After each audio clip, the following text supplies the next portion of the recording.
欢迎来到巴巴娱乐呀频道，请订阅频道，所以大家不要错过当天最热门的新闻。我们今天的时事通讯包括以下内容：风波升级，赵露思、李一桐被殴打后续，老板照片身份被扒，更多恩怨曝光。赵露思坐轮椅吸氧的照片一被曝光，马上就引起了很大的轰动。有些人看她特别瘦弱就很心疼她，可也有些人怀疑她是在炒作呢。随着后来抑郁症被爆出，还有一篇文章的发布，我们这才晓得，明星们在光鲜亮丽的外表下，居然藏着这么多糟心事。2月1日，赵露思的朋友经本人同意，爆了个大瓜。朋友圈里有一篇千字长文，将赵露思曾经遭遇的不公平和非人的对待全都呈现给大家了。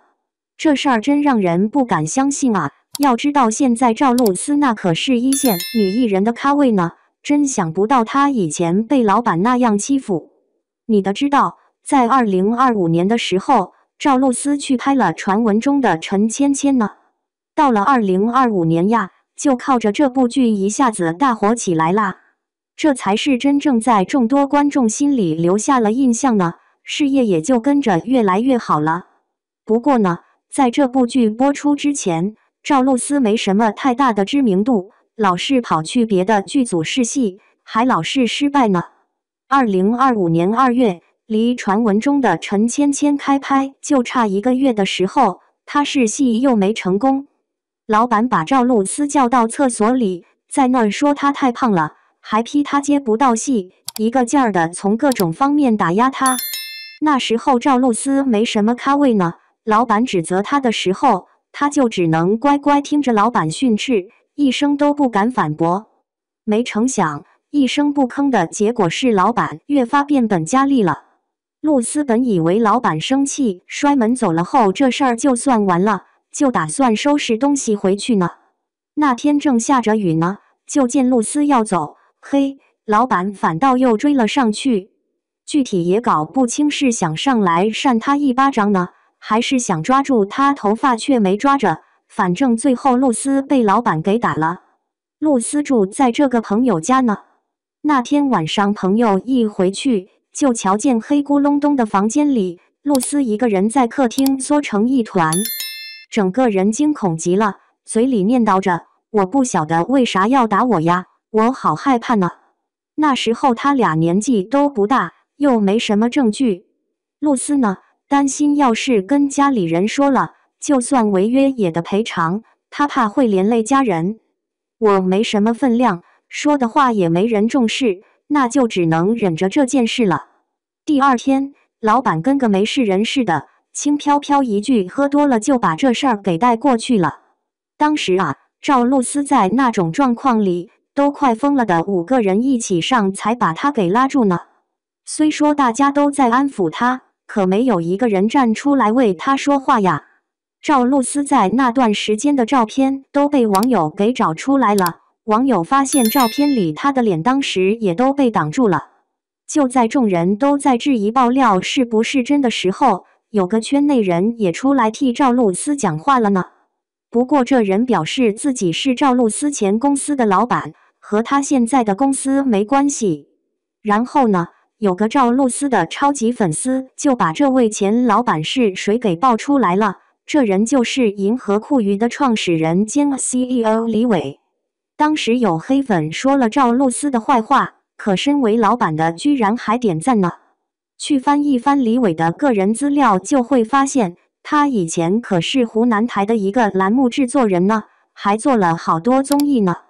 了解赵露思的人应该都清楚，赵露思还没火的时候就在火星情报局里出现过呢，而且后来他还透露自己被人打压过，被骂过。这个李伟啊，2025年的时候就有网友爆料呢，他呀，员工赚不到钱就又打又骂的，还去给领导行贿，黑料那可老多了。2月1日那天，闺蜜卫校失语症爆发进医院抢救，可就在当天，她还发消息给朋友呢。那时候啊，她的心里可能已经扛不住了，就想找自己的朋友唠一唠呢。不过从朋友的答复里也能瞧出来，朋友最近好像事情也不少，忙得脱不开身呢。大概是担心自己的事会给朋友添麻烦，心里有千言万语，可到了嘴边就只变成了一句“我没事”。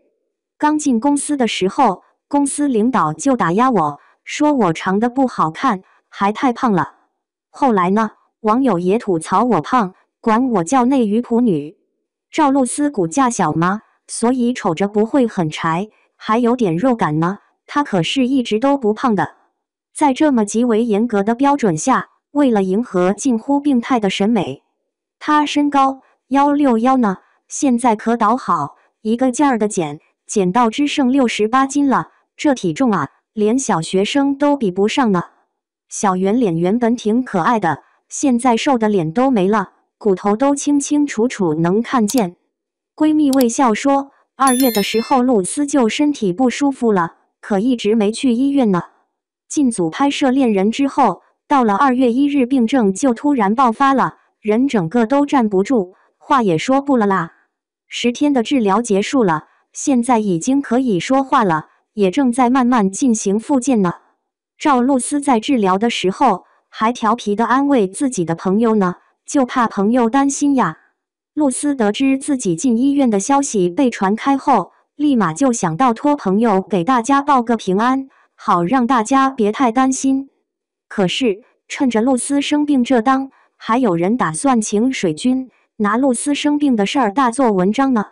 表面上说是关心，可实际上就是想在某书、某音、某博上散布露丝的抑郁症的消息，就盼着她能好好休息呗。这么着的话，好多品牌方、剧方在挑选人的时候就得考虑更多事儿了，就怕也遇上恋人剧组那样的压力呢。这么着的话，找他拍戏的剧组可就会被说是不让他好好歇着了，他那些对头不就有更多可乘之机了吗？毕竟露丝是在拍摄恋人的时候出的事，王大锤还直接指出剧组给露丝的剧本有问题呢，开拍前后不一样，这让露丝患上了抑郁症。这也难免让人起疑，这条看起来像是爆料原因的帖子，会不会就是个黑他的帖子呢？恋人的导演邓科，他的个人账号一下子就被好多网友给冲了，一个劲儿的声讨邓科导演，导演实在没辙了，就把签名改成了愿世界和平。